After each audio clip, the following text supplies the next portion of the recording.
from Playmates. Well, here we are, the final wave of original characters in the vintage Teenage Mutant Ninja Turtles toy line by Playmates Toys. Now, this isn't actually a true wave as the other ones were. They've always been kind of loose. I'd make them more like official waves than they were.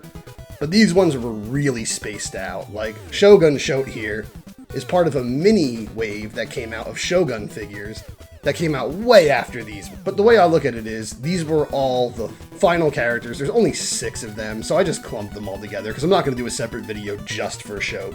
And I'm aware I've missed a few other unique characters. I didn't do Wacky Walkin' Mauser for some reason. I just kind of forgot or just didn't think of him as a unique character. I just thought of it as part of the Wacky Action series. But I did Razar and Toka and Shoate, who are from sub-series, so I guess I missed them. But I'll do a video at some point that kind of does all the missed characters. You know, I'll do the Toon characters that were new, like the Channel 6 News Team characters, and the Neutrinos, and Wacky Walkin' Mauser, but for now, let's just finish up the unique mutant characters. Now, this wave was clearly not as good as the other ones. It was pretty disappointing, even just from a visual standpoint. There's so much white and yellow in this group. Like, even Scratch, who I don't have any of his accessories, they were all yellow, and his are all yellow, and he's wearing yellow, and he's yellow, and she's wearing yellow, and he's wearing white, and he's wearing white, and he's wearing white, and he's wearing white, and he is white, so it's like, everything was just yellow and white. The sculpts weren't as detailed as they used to be, and there was just so few new figures that it was kind of disappointing. But let's hop right in and talk about these. I'm going to kick this off with the first character that we obtained when I was a kid from this final wave of waves that are kind of just compacted into one wave, and that is Halfcourt. I didn't even know there were new Turtles figures out. My brother actually got them. He was supposed to go on a Boy Scout camping trip, and my father was going to go along to chaperone, but for whatever reason it got canceled and they couldn't, and my father felt bad that my brother didn't get to go camping, so he took him on this like amazing weekend in the Poconos, and they went camping and they saw the Super Mario Brothers movie in theaters, and they went to a petting zoo that in the back had like, you couldn't pet them, but it had like a tiger and a bear, I think it was. And he got this new figure that we didn't even know existed. I remember he called me at some point during the trip and told me all this. I thought he was just making stuff up because me and him did that a lot when we were kids. We just lied and said we saw and did things that we thought were cool but knew we would never actually do. So I just thought he was making most of this stuff up when he said it, but no, it turned out he actually did do all that stuff. So like as a little kid, it's like, oh wow, I was jealous. That's the coolest weekend ever. You see big scary animals, you see a Mario Brothers movie in theaters, you get a new Ninja Turtle toy. Like, that was some exciting stuff. And I remember he came back with Halfcourt, and immediately something was off. Halfcourt was a cool figure, we liked him quite a bit, but he brought home the packaging, and gone was the sewer backdrop. Gone was any original artwork of the character. We didn't see any artwork of Halfcourt on the packaging at all. Where in the past there was usually 3 pictures of them, 2 or 3. There'd be, 2 on top, action poses, and then they'd be standing in the bottom left with a little dialogue bubble. Sometimes later on they kind of started to cut back and they'd usually just draw one of them on top and then the one standing in the bottom with the dialogue bubble. Like, I know King Lionheart and Dr. L are just seen with Raph. They only have 1 picture on top and 1 on bottom. But there was still lots of original artwork going into this, but in this one, there was no artwork of Halfcourt. There's no drawn artwork of Halfcourt anywhere, officially, in the original Turtles line. Instead, we just have this stock, honestly ugly packaging of the 4 Turtles, and Raphael's supposed to be punching, but it doesn't even look like he is because there's no effort being put in. He was just kind of like holding his fist forward, like he's doing a bro fist kind of thing. But then there's just like an explosion coming off of his fists, and that's where the figure is. The packaging just doesn't really even scream vintage Turtles. When I look at the color scheme, it doesn't remind me of the classic Playmates line. It just looks like some generic, Fisher-Price toy packaging or something. It looks very lame. I never liked this packaging. And I flipped it over to the back, and the pizza thing was cool. That was an original idea where they show all the other figures on a giant pizza, and the little circles that show the figures are like the pepperonis. But immediately I noticed there was only 3 new figures.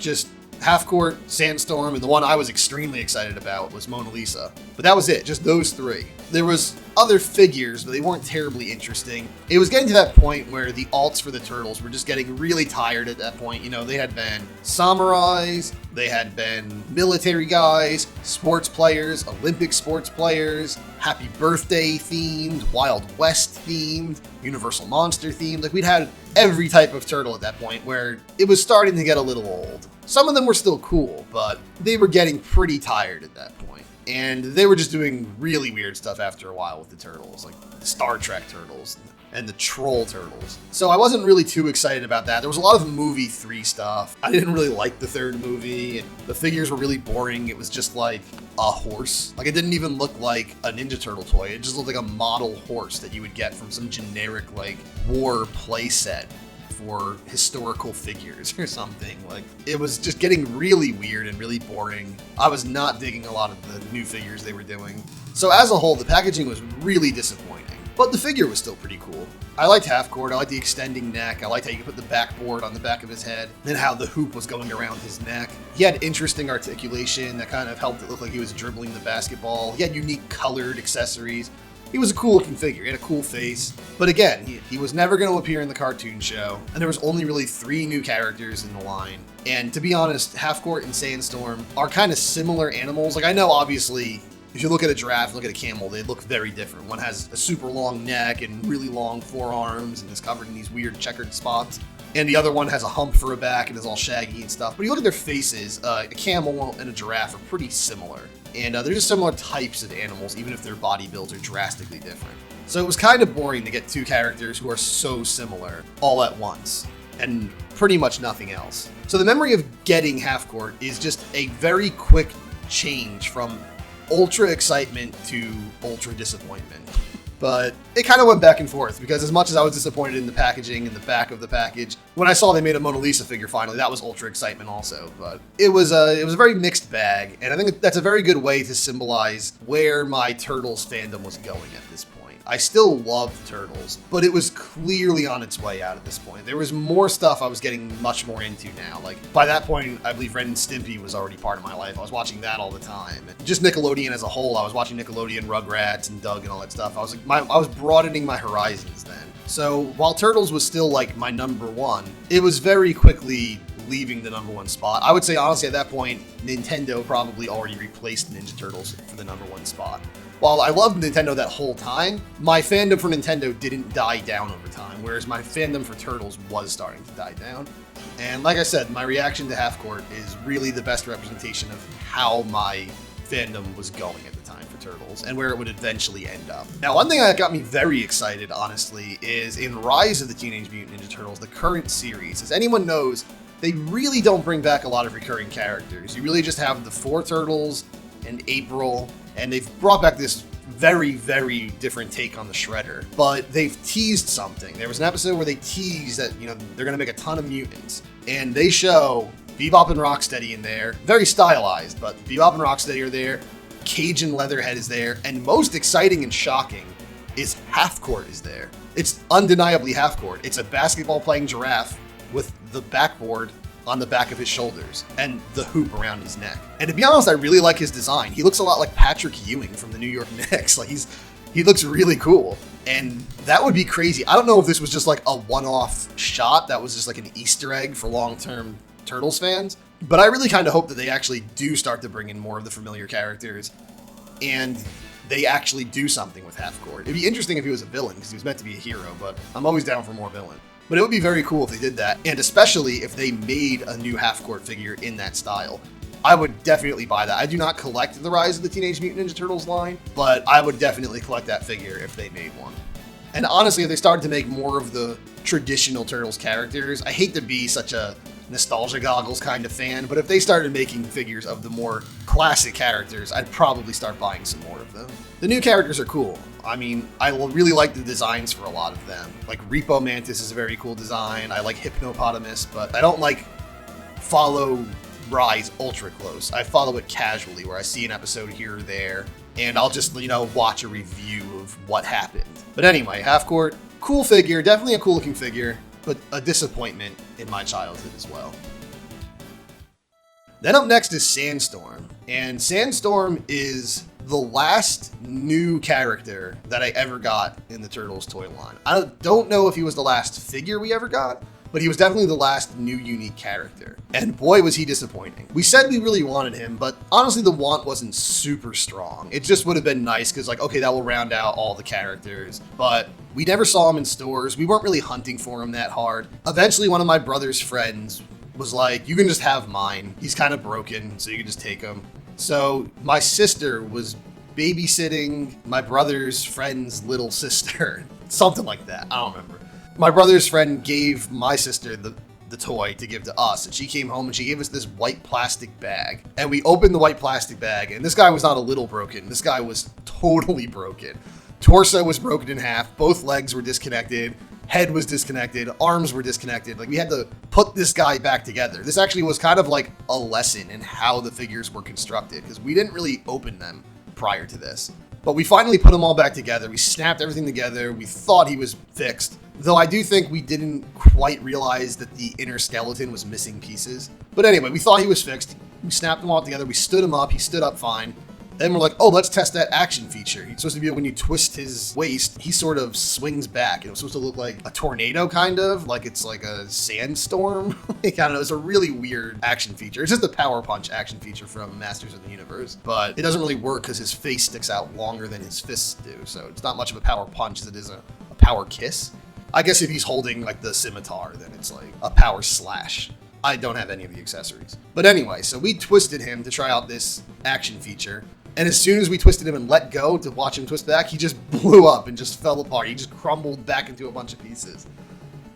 And we were just like, well, screw that. We're not putting him back together again. I guess our figure just doesn't work. I guess we don't have Sandstorm, even though we have all his pieces. And that was like one of the final straws that kind of made us not really care about collecting turtles anymore. Because the line was already becoming very disappointing. The third movie was a massive disappointment. The fact that none of the new characters were ever in the cartoon, and the cartoon was just sort of random episodes at this point, was very disappointing. Everything was kind of just boiling up to just ultimately result in just a gigantic meh. Which, I mean, we got plenty of great years out of it. Like I said, it was from 1989, 1990, 91, 92. It was really like 93 where Ninja Turtles officially started to end. And Sandstorm was a very good sign of that. There was a few other things that made me lose interest in Turtles. I remember my brother at that time got this Michelangelo figure where he was like a farmer and it came with a giant tractor. And the tractor wasn't like cool and neon and crazily designed like the earlier vehicles were, like the toilet taxi and all that crazy stuff. It was just a green tractor. It might have had like a turtle shell pattern on it or something. And then Michelangelo was just a farmer. He didn't have this crazy detailed costume. It was just like he's wearing blue overalls, a white t-shirt, and a straw hat. And it didn't even seem like something Michelangelo would do. Like, usually Michelangelo was the one who was wearing neon outfits, and he was a skateboarder, or a surfer, or a wrestler, or a rapper. Like, he was always something hip and cool. There's nothing hip and cool about Farmer. He just looked like tired and bored in the figure, too. It's just, I remember really hating that action figure. And I remember hating troll dolls as a kid, so the turtle trolls were a huge disappointment for me. And I thought Star Trek was really boring when I was little. As I got older, I loved it. But as a little kid, I thought it was really boring. So when they made the Star Trek Turtles, that was like, how dare they? How dare they take something fun and for kids and make it for something boring for adults? So there was like a lot of stars aligning that were just like, okay, you're done with Turtles now. Things that made it not so hard to let go of Turtles anymore. But Sandstorm was a pretty major one. And now in this sea of disappointment, there was that one figure that I wanted so badly as a child, but we never got, and I can never even say I wanted it because my brother, again, was very into boys rule and girls drool, so you weren't supposed to like female characters. But boy did I like Mona Lisa. Mona Lisa's a weird case because she actually debuted in the cartoon far earlier than the toy. The toy came out in 1993, but she debuted in the cartoon in 1990, all the way back in the same season as the debut of Slash and Ray Fillet.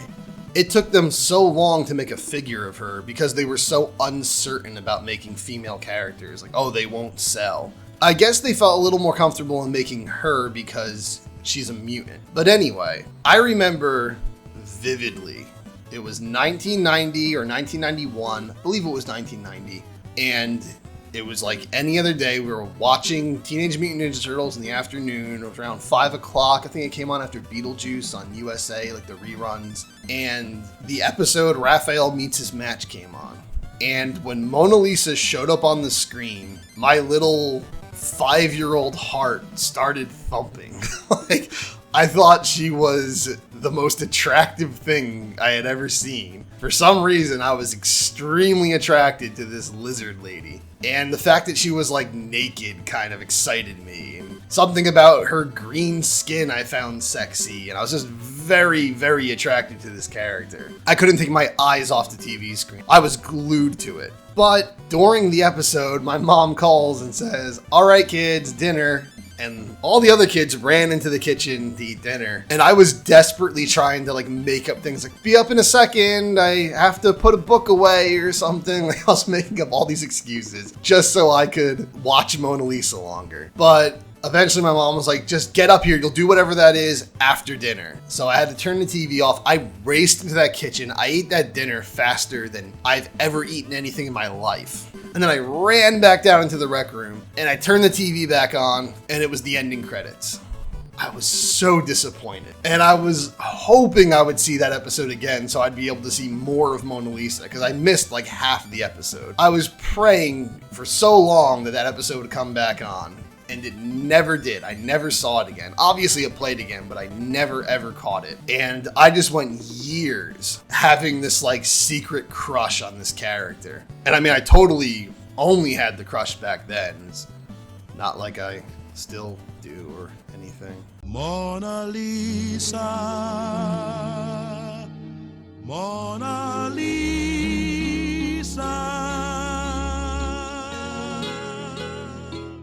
So a few years went by, and I never saw the character again. I almost started to convince myself that I never saw it.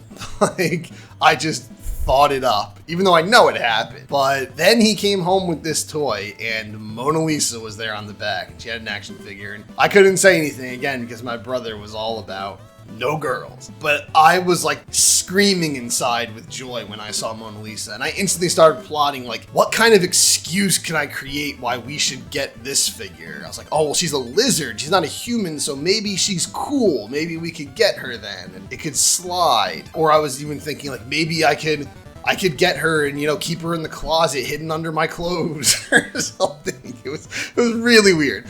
So I was obsessed with this figure and I never got it because we fell out of Turtles. I wanted her much more than Sandstorm. I didn't give a damn about Sandstorm. It's probably better I didn't get this figure as a kid. I don't know what the heck I would have done to it as a kid. I don't want to think about that. But there was even points years later. Like I remember much later in like 1996 or something. I was thinking like, I wonder if they still sell her. I wonder if I could go to KB Toys and maybe buy one. This was long after like our Turtles had all been thrown out and stuff. I was still thinking like maybe, but I never did. And then years and years and years went by. And again, I kind of almost convinced myself that maybe that wasn't real. Maybe that character was me misunderstanding something, me misreading something, misseeing something, misremembering something. But then in 2006, when I got back into Turtles, I was, you know, researching the line and looking back into it. And it was like, no, Mona Lisa was a character and she had a figure in the line. Everything I remembered was right. And I bought her new in her package right around Christmas 2006. And just to put things into perspective how different things were back then with turtle collecting, I bought her brand new sealed in her package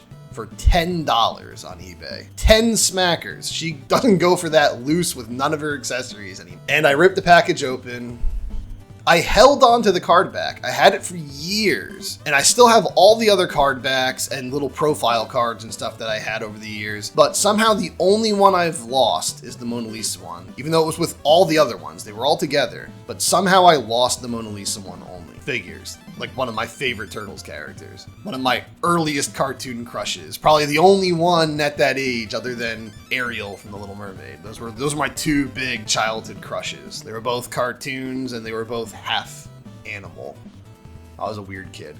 But when I finally got the figure, I liked it. I definitely like it. She looks very different from how she looks in the cartoon. She's kind of her own thing. She actually looks a lot like Janet from Three's Company as a lizard. Anybody else see that? No, just me. But there's some very key differences with Mona Lisa in the action figure line than there was in the cartoon. For one, it's never stated in the cartoon what kind of animal she is. I always assumed she was a lizard, but she's also debatably an amphibian, like a salamander. She's an exceptional swimmer and jumper. They make a habit of mentioning both of those. Now, the jumping could be amphibious if someone just thinks, oh, you know, all amphibians jump like frogs. But it could also be like leaping lizards. Like, you know, lizards leap. Leaping lizards! But the swimming thing makes it seem more like she's supposed to be an amphibian, and she also has webbed fingers in the cartoon. But the toy explicitly states that she is a lizard. Boy, if you missed it the first time, do they repeat it. Her packaging just mentions that she's a lizard every opportunity it gets. Every accessory she has is like named after the fact that she's a lizard, like the Gila monster hairspray. It just really lets you know that she's a lizard. And she does have webbed fingers for the figure, but she also has this added frilled webbing sort of on her wrists and on her calves. She has that sort of segmented plating running down her tail and her belly like a lizard would have that she did not have in the cartoon.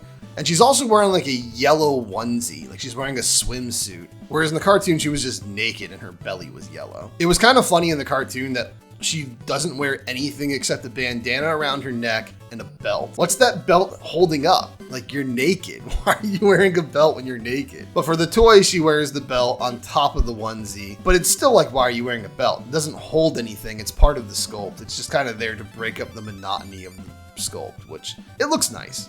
You know, Mona Lisa rocks the belt nice. So even though it serves no purpose, she looks good wearing it. So you keep rocking it, girl. Her face also doesn't look anything like the Mona Lisa face from the cartoon. Whereas in the cartoon, she had more tall, cute kind of eyes. The figure, she has more like walnut-shaped, sexy kind of eyes. But probably the most notable difference is that she has dark green hair instead of the brown hair she had in the cartoon. She also doesn't have toes like the turtles like she did in the cartoon, but I actually like the toes on the figure better. It was kind of weird that she had the same feet as the turtles in the cartoon. But I mean, early on, the idea was to make a girl turtle. And from what I've heard, I believe it was Kevin Eastman or maybe it was Peter Laird. They said, do not do that. Do not go the Minnie Mouse route.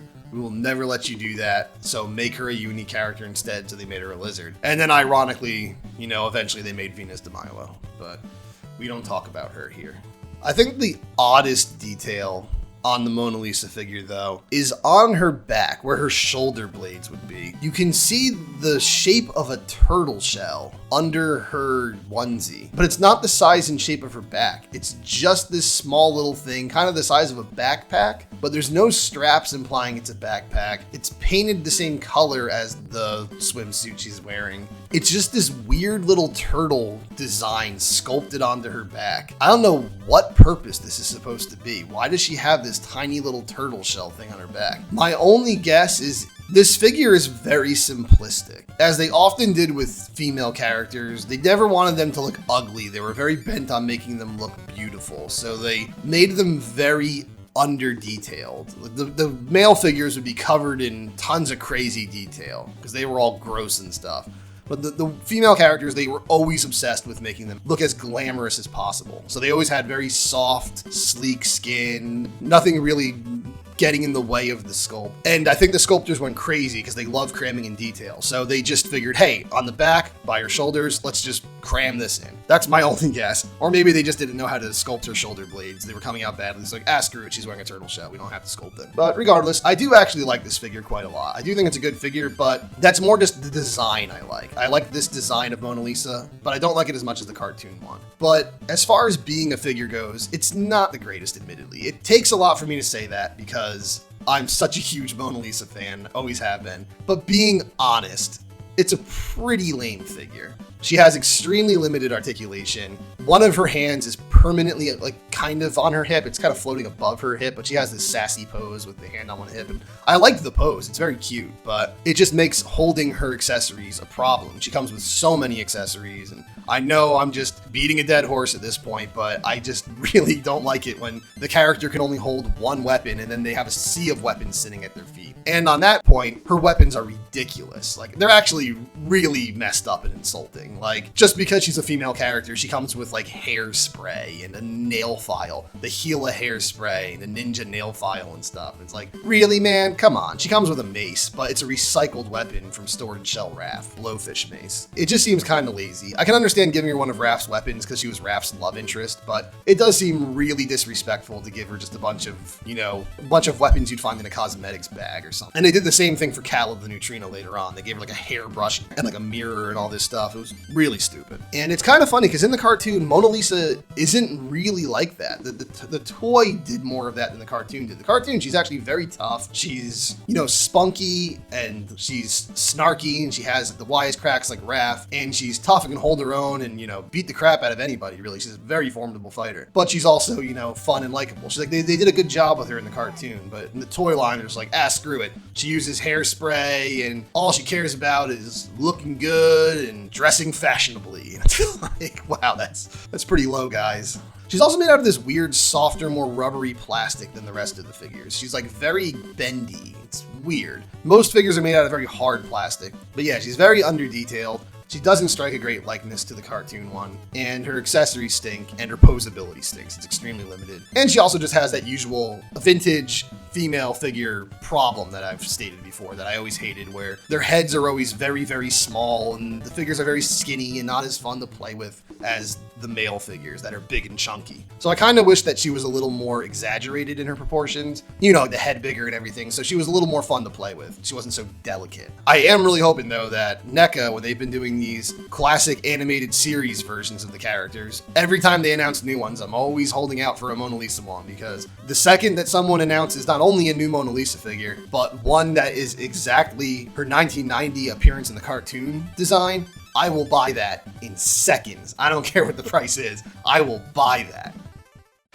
Alright, Hotspot and Scratch. These guys have become some of the most talked about figures in this toy line, but ironically were some of the most unknown and ignored figures in the toy line when it was current. And that's kind of why they've become some of the most talked about stuff, because everyone wants them now, because nobody had them. Scratch in particular has really become the holy grail of the Teenage Mutant Ninja Turtles vintage Playmate collector scene. Everyone considers this guy the object that you all strive to get, and mine's in garbage condition. But first I'm gonna just talk about these guys in general. When I was a kid, these guys came out during the time where I was starting to lose interest in the Turtles line. It was undeniable at this point. I was not as into it as I was. As I already previously stated, Sandstorm was a heavy blow. That really took it down so many notches when I got that broken Sandstorm figure, when I saw that new packaging on Halfcourt, when I saw Turtles 3 the movie, when the new characters from the toy line stopped showing up in the cartoon.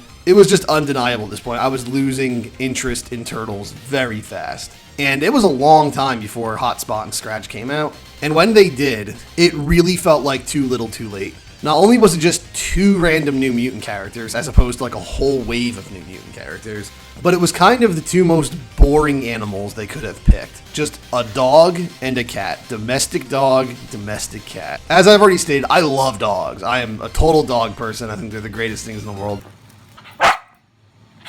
Dog characters I usually find to be boring. I don't know, when it comes to anthropomorphic cartoon characters and stuff, just those certain ones everybody does, those certain mammals, like dogs, cats, bunnies, mice, that kind of stuff. I just usually find them very boring. They seem like very safe characters. They don't seem like there's usually much you can do with them. And obviously there's exceptions to the rule. There's some awesome dog characters, there's some awesome cat characters. But as a kid, when I saw them, I thought they were so boring. I actually didn't even know he was named Hotspot. I thought they were just called Spot and Scratch. And even then I thought, like, those are the most simple names you could give a dog and a cat character. So I have a distinct memory of my brother and I being in KB Toys one day, and we were looking at an entire wall of sealed Scratch figures. A whole wall, like multiple columns of Scratch. And we just kind of looked at him and we're like, I don't really think we need him right now. Who really cares? Like, we were kind of openly uninterested in these 2 figures. Looking back at it now, that kills me to imagine that I was standing face to face with an entire wall of sealed Scratch figures. Like, if I could go back in time and just grab all those, I would. But we had no idea he was going to ever be worth anything. And the more I think about it, the happier I get we didn't get him, actually, because very shortly after that, as I've already stated, there was one Thanksgiving where my father was cleaning the basement, and we hadn't touched the turtle toys in a while. They were just kind of sitting in a bag down there. And he was just throwing out anything that he thought we didn't want anymore. So he just took all of our Turtles figures and threw them in a trash bag and threw them out. So as much as it pains me to think that I didn't grab Scratch that day when I was looking at a whole wall of them, it would have pained me a lot more if I had done that and then knowing that one of these extremely rare finite figures got thrown out because of me. So honestly, I'm actually glad I never got this guy as a kid. But yeah, these just seem so little so late. We just had so many crazy animal choices. We had an elephant and a giraffe and a dragon and a merman and all this crazy stuff. And then it's just like dog and cat. It just seemed very boring to me as a kid. I had like no interest in it. My opinions on these characters have sort of changed over time though. So again, let's start with Hotspot. Hotspot is the more overlooked one of the two because Scratch is just in such high demand with collectors. But Hotspot costs a pretty penny too, especially if you want to get him with all his accessories like I have. And I have to say, I'm actually happy with what good condition this Hotspot is in. He has a tendency to get this weird sort of yellowed coloration on his white over time. It's not even the normal sun damage you get. It's just some kind of error that the paint gets where it almost looks like glow-in-the-dark paint in certain spots, but it doesn't actually glow in the dark. But as a whole, to be honest, I'm still not a huge fan of Hotspot. I don't dislike him, but I do think he's kind of a boring figure. He is kind of dopey looking, you know, he's wearing that weird, like, acrobat open chest kind of leotard thing. He just kind of looks like a character that would be in a PSA or something about fire safety. Like he doesn't really look like that interesting a character. I will say his action feature with his accessory where you can fill the fire hydrant up with water and then squeeze it so that when he holds the nozzle he can squirt water at other characters. That is a very cool action feature.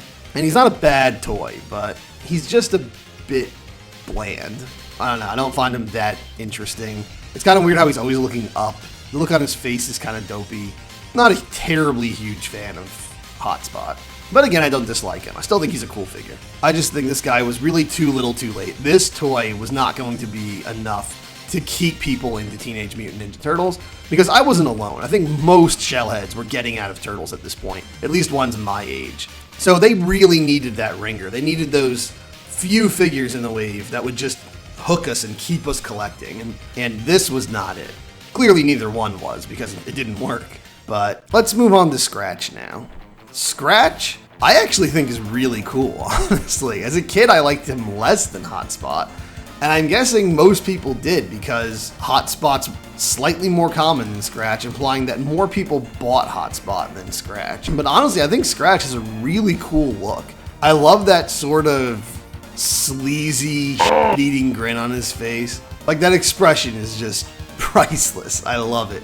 He looks like such a smartass. I love it. I really like some of the detail that's gone into him. Like, I like how you can see he's been scratching his prison dates, like how long he's been in jail, into his boot. I like that his prison number is 9, you know, for the 9 lives. And even his portrait description was very creative. He's been given 9 life sentences in prison. And I like his buddy Jailbird, who unfortunately I don't have. I don't own any of the accessories for Scratch because those just cost so much money that if you really put Hotspot and Scratch together, if you buy their figures and then buy their accessories separately, it comes out to like a couple $1,000s, I think, or close to $2,000 to buy these figures. And while when it comes to collectibles, that's not by far the worst price, when you think about what you're buying, this tiny little 4.5-inch piece of plastic and like tiny little unpainted yellow clumps of plastic they come with, it's a bit of a ripoff. That's another thing I didn't like about this, the fact that they both have yellow accessories, but, you know, I already said that. But yeah, Scratch is cool. I actually like him. I think he has a really cool design, and I don't dislike cats, but I'm not a huge cat guy, and I usually don't care about cat characters. Like, there's very few ones that I like, but I have to say, he's really cool. Scratch is a really cool looking figure. He's a ton of fun. I love pairing him up with Killer Bee as like the prison break villains. If I had Jailbird, that'd be even cooler. I have like all 3 of them. I think if I gave this guy a fair chance as a kid, I could have seen what a cool figure he actually was.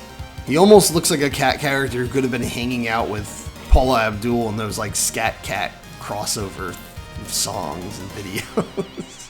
Anyone remember those? Where Paula Abdul had a cartoon cat boyfriend for a little bit? I'm not sure if it's true or not, but I've heard rumor that Scratch was planned earlier in the line. Or at least they were brainstorming about him earlier in the line. There was a character in the Archie comics called Halfcourt, and he was just kind of like a street criminal cat. And I guess they wanted to make a figure of him, but he was kind of just like a short little round cat in the comics. So they wanted to make a character who was more in line with the action figure line. A little more humanoid, a little more muscular, a little more mutant looking, like, where they have the one human foot and the one animal foot and all that. So I've heard that he was planned for quite a bit, and they were just thinking of a way to redesign Halfcourt and kind of recreate the character for the toy line. Not sure if that's true, so if I'm wrong, please excuse that. But it almost seems like he was the one who was planned longer, and Hotspot was the one who was just kind of made up to go along with him. They're like, oh, well, we have this cat character finally coming out, so let's just make a hero dog to go against the villain cat. And it's a little weird because we already had Hose 'em Down Don, who came with a Dalmatian who wears a fire hat. And my headcanon is that dog he comes with is the unmutated Hotspot. He just brings nothing really new enough to the idea to make him worth caring about. Whereas I feel like Scratch, yeah, sure, we had Killer Bee, but I feel like Scratch is definitely a unique enough and iconic enough character where he's worth caring about. Now, I got this Scratch for, as far as Scratch prices go, very cheap. And that's mostly due to the fact that he has a lot of paint scuffs on him. His face is messed up. And to be totally honest, I do plan on someday replacing him with a nicer Scratch. And when that time comes, I'll sell this Scratch for about what I bought him for, or a little less or something. I don't want to be a cheapskate and just, buy a figure for cheap and then sell it for a ton. But when I say cheap, I still mean this guy went for over $1,000. But yeah, he's in pretty bad shape. I really would like to have a nice, clean Scratch figure. I don't care about getting him on the card, mint on card, unpunched or anything like. I don't care about that. I don't really care about sealed stuff. I don't really care about unpunched figures. But I would like to have a clean, presentable Scratch, and I would like him to have his accessories. So someday I will replace this Scratch, but for now I'm just happy to finally have this guy in my collection. He really was like one of those holy grail figures. Like, he was the one. For years I've been thinking I'd like to get Hotspot and Scratch. I was thinking, like, that's bucket list stuff. Like, I love this toy line so much. It's so important to me, and I love the mutant characters. I need to own every unique mutant character from the line before I die. So getting these characters was complete bucket list stuff, and I'm honestly, as much money as I wasted on them and as bad a shape that Scratch is in, I'm so glad I got them. It's just awesome to finally have these figures in my hands.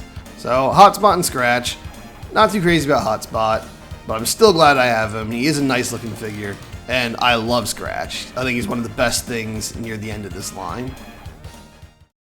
And finally, here's the last character I'm going to cover for now. I'm going to go into detail about all the variants of the different turtles that I own, and I'm going to go into one about the variants of Bebop and Rocksteady that I own, and, some of the other figures. But for now, we're just talking unique characters from each wave. And again, I know this final wave is not really a complete wave. I added like 3 different waves together to make this because new character figures were just so scarce later in this line. But here he is, Shogun Shoate. Or you can just call him Shoate, because Shoate never had a regular action figure in the line, which is kind of odd, honestly. It almost makes me wonder if this figure was already in development and intended for an earlier wave, but just got delayed or ended up in development hell for a while until they were making the Shogun series, and they were like, hey, why not just put him in there? Shoate was a character in the Mirage comics. It's rare that you get a new figure for a Mirage character, but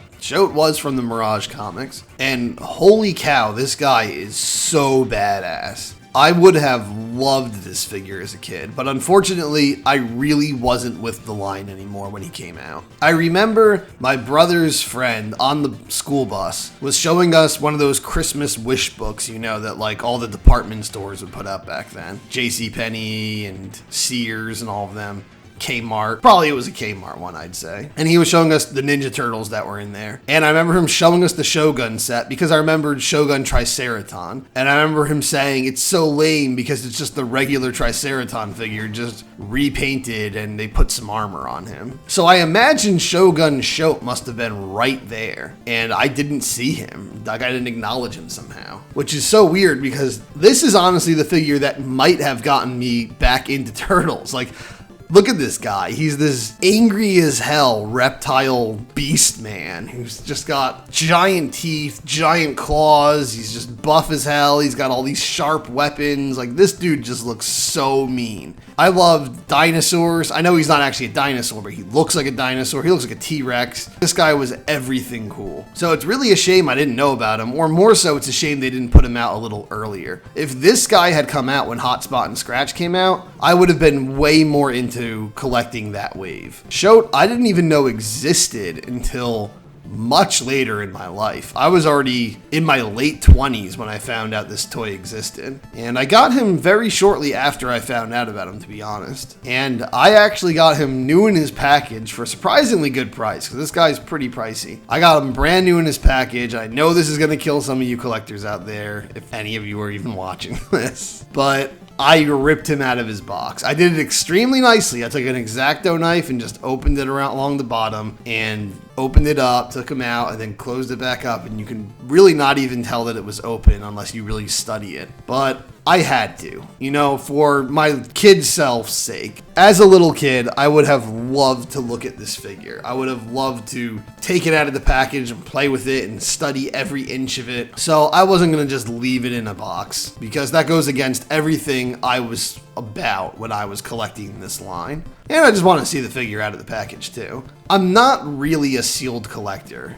I don't have anything against people who are sealed collectors, but I generally like to take my action figures out of the package because that is what they're meant to be. They're meant to be taken out. Although I don't play with them anymore, they're meant to be played with. They're meant to be displayed. They're meant to be looked at and admired. You look at all the work that went into the sculpt. It kind of annoys me when I don't know what the back of one of the action figures I own looks like. There are exceptions where some figures just look so nice in the packaging and honestly would look better in the packaging. Like a lot of the Mego figures from the Mego company, where, you know, they do a lot of the old horror characters and stuff. They're more like doll-like action figures. They have the real fabric and everything. I have a few of those. I have the Bela Lugosi Dracula, and I have the Max Schreck Dracula from Nosferatu, Orlok, whatever you want to call them. I think those look better in the packaging than they would outside, so I leave those in there. And then there's a lot of figures that I've owned over the course of my life where I already own copies of them, so I'll also own them in packages if I get them in there. But I'm generally an open package collector. I like opening them up and displaying the figures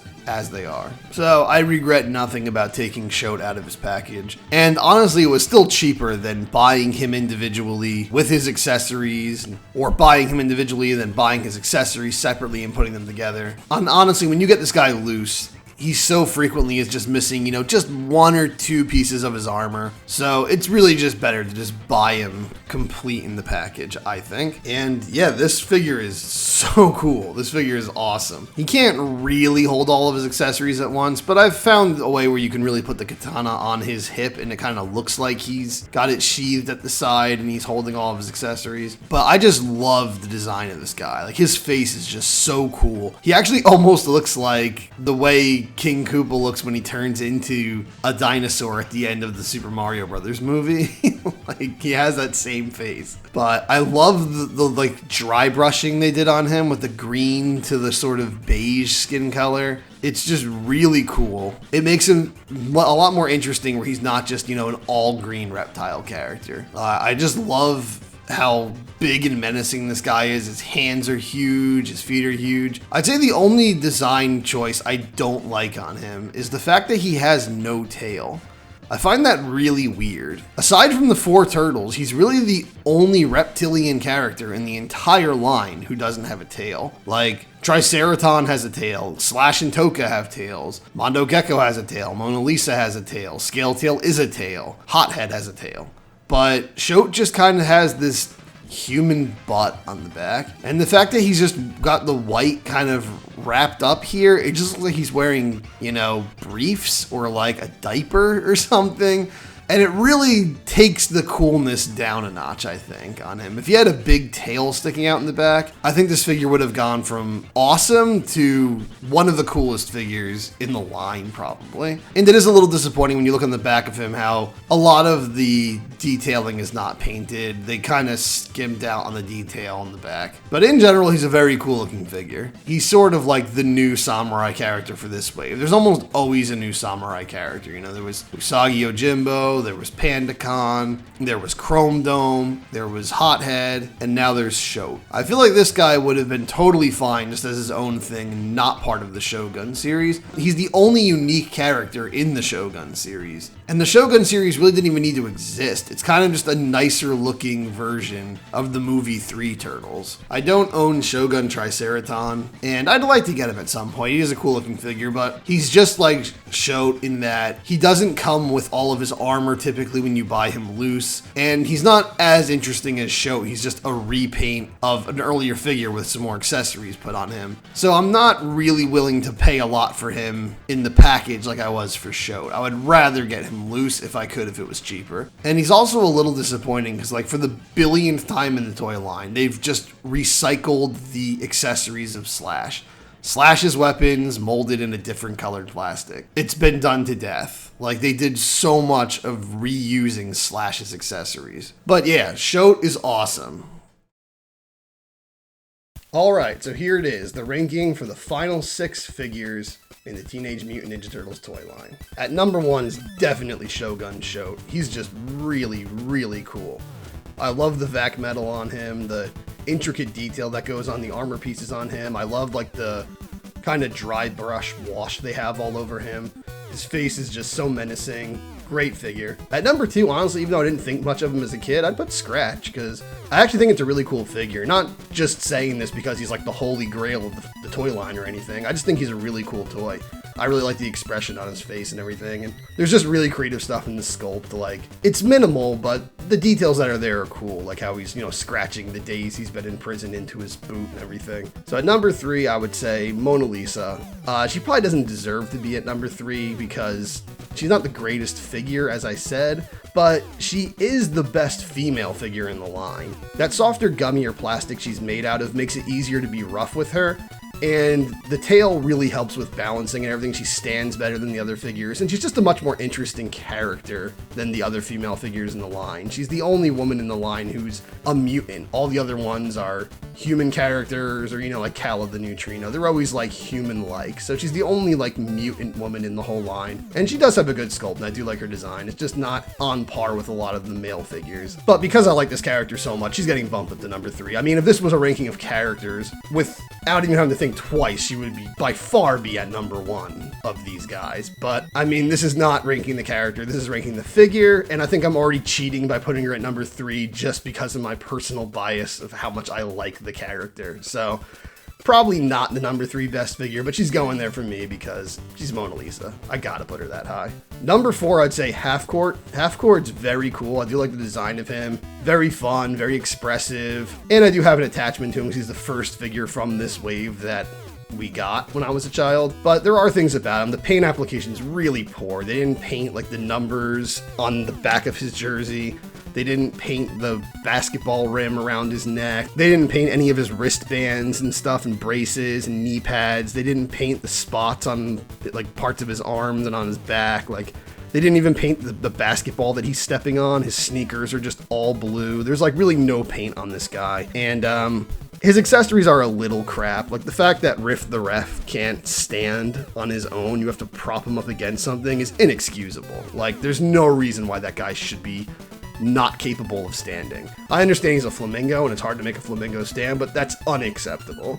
So I would say that makes Halfcourt lose quite a lot of points. After Halfcourt, I would probably say Hotspot. I'm not the hugest fan of Hotspot. I think he doesn't have a very good sculpt. I'm not crazy about the way he looks. I definitely don't think he looks as cool as anyone else in this line. He's the least cool looking figure. But all in all, he is nicely done. The colors are very vibrant, even if it is just the same white and yellow we see on every toy in this wave. But That fire hydrant accessory is honestly the thing that's bumping him up for me. I would personally say that's what makes him not the lowest ranked figure, because that's just a really cool accessory. And at the very bottom, I'd say Sandstorm. I actually like Sandstorm's sculpt and design way more than I like Hotspot's. I think he's a way cooler looking character, but Halfcourt's cooler, and they're such similar types of animals, and there's just even less painted on Sandstorm. Like his entire hump that's ripping out of the back of his clothes, actually both of them, he has two humps, aren't painted. Like neither one's painted. His pants are just so simplistic, just this solid green with barely any detail. The snake is horribly painted on it. Like only the side of the snake is painted purple, the rest is just all green.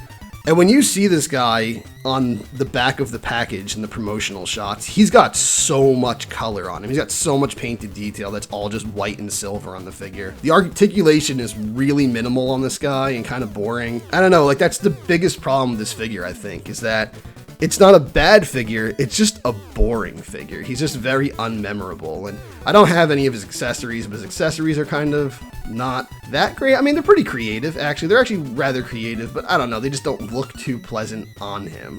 I'm just not a terribly huge fan of this as a figure. I like Sandstorm, but he's not my favorite figure. Definitely not. So that does it. That's the entire Wave 6 of Teenage Mutant Ninja Turtles. The final wave of original characters. Now, I still have tons of turtle stuff to talk about. I'm going to be talking about more figures. I'm going to talk about the variants of the turtles and the variants of Bebop and Rocksteady and the villains. And I'm going to talk about the cartoon show at some point, all the different cartoon shows. I'll be ranking those. I'll be ranking every movie made. I'll be talking about the video games. I'll even probably talk about the Coming Out of Their Shells tour. I'll be talking about turtle stuff. As long as I'm making videos on this channel, there's always going to be turtle stuff. But that does it for now for the major waves of original characters in the original Playmates Teenage Mutant Ninja Turtles toy line. The most important part of Turtles from my childhood, personally.